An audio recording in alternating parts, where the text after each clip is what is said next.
Right, hi Oscar. Hello. Hi. So, tell us what you did to edit. So, you've got Logic up on your computer. What people sent you in the audio parts, and what did you do? So to start with, I've got a digital audio workstation. This is Logic Pro X. Okay, yeah. And the first thing that you have to do here is load in all of the different audio tracks. So all the different colours are different people, yeah, so are they? all of the different colours, there are different parts. So Okay.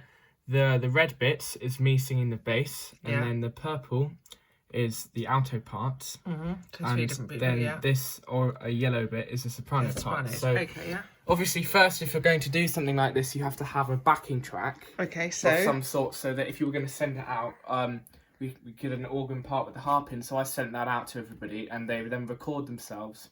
You send out the music and the backing track, and they record themselves and send it yeah. in. Okay, you've got and then it arrives, and you've got it in this bit. Then what do you do? So you've got to import all of the audio tracks first. Okay. So Yeah. I've you bring them in here, Yeah. and then what you have to do is you have to go through each individual track. Show. If I just go down to a track like mine here, so you move it next to the top, and then you have to align it. So you need to basically use your ears, and you have to listen to. Hang on. What do you align it to? You've got to use your ears, and then you've just got to hear You've got to have the music in front of you, ideally, and then you can listen to the backing track. Yeah. And you've got to align the vocals so they sound correct. So you just got to move it. So you need to move the audio track just so it starts in the right place and ends in the right place. And there's going to be a little out of time with all the others. So how did you do it with Sopranos, for example? So what I did with the Sopranos, I moved them all into a rough position so they started where the music starts. Yeah. And then what you have to do is align all of the individual notes, especially if you're doing something like this with loads of words in, like the S's and the T's. Why? Because So- give me an example what it would sound like. It'd be like... Well, it would be like, it would just be like, yay.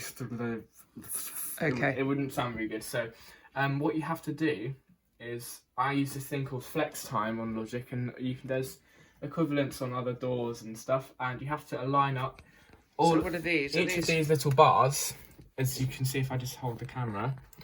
Each of these bars that you can see here is a note and a word, and you've got to go through all the audio tracks and put a line where the note starts, and then you've got to finish all of them, and then you've got to decide which part you want as your lead. So I've got Natalie here, and then you've got to line up all of the other bars.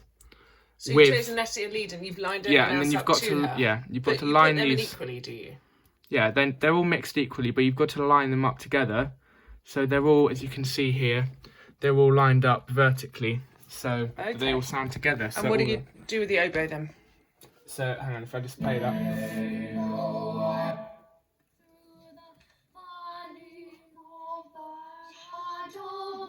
Okay, I So get that's it. all lined up there. Yeah, good. And then with the oboe parts, it's the same sort of thing. You've got to line it up. And obviously with this, there were some bits where it was quite out of time, so I had to cut out bits and move it. Because Hector did the oboe part by itself, didn't he? Yeah, I think. What do you mean? Did he use the backing track? Yeah, he used the backing okay. track, but There were some bits that were... it was quite out of time in some bits, so I had to sync it up. And That happened with all of the parts, didn't it? Yeah, that's the same with all of them. They're all a bit out of time. Some of them have got to cut bits out if it's slightly out of tune, but. Oh, did you show us a bit? So, like, if someone's really out of tune or turns a page, you can just chop them out, can you? That tiny bit. So you can just actually go onto. You can have like a scissor tool here and just chop it out. So if there's one note that sounds bad, you just chop it. Yeah, you can just wipe the note out completely. Cool. And then what you can do with this is you can move all the syllables and stuff, but you can also change the notes. So say somebody's saying the wrong note, you can go onto flex pitch, and where you can just do like this. Go on to flex pitch, and it just loads it up on bass. So you just make them slightly bit more in tune. And you know what you can actually do, if you just look here, is you can change the notes. So. Oh, I see.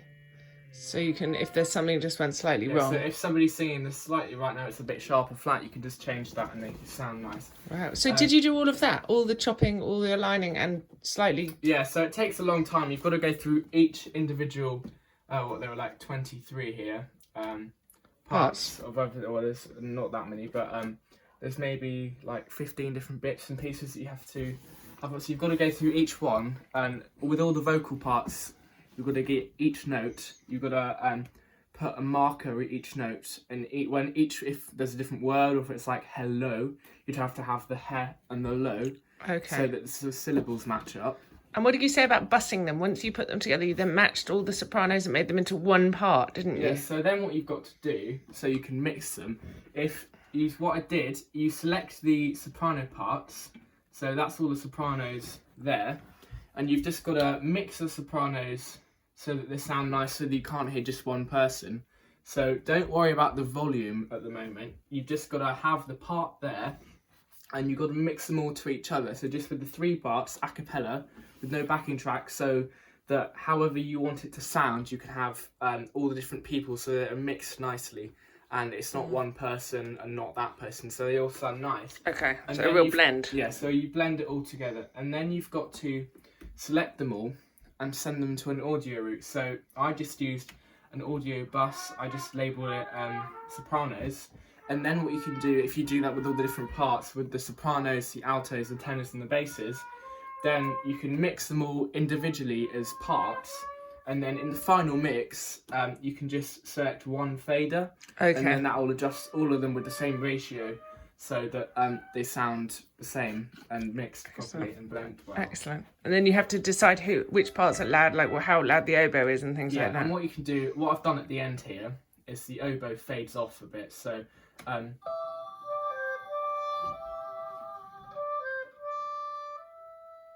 Oh, I so see. it fades out there, so you can just automate it if I just go on to here.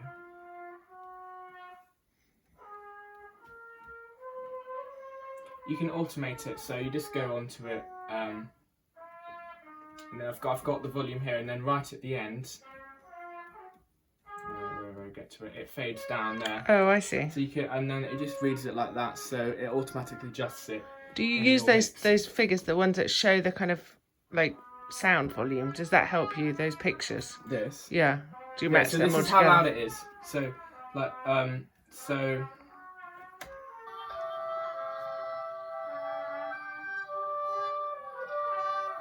So the taller it is, the louder it is. And it shows you the gain and volume here. So that's 0 decibels at that line, up to 100, and then you can change it to however loud you want it. Cool. And then. Thank you. Thanks very much. Thank you very much indeed. Hope that helps.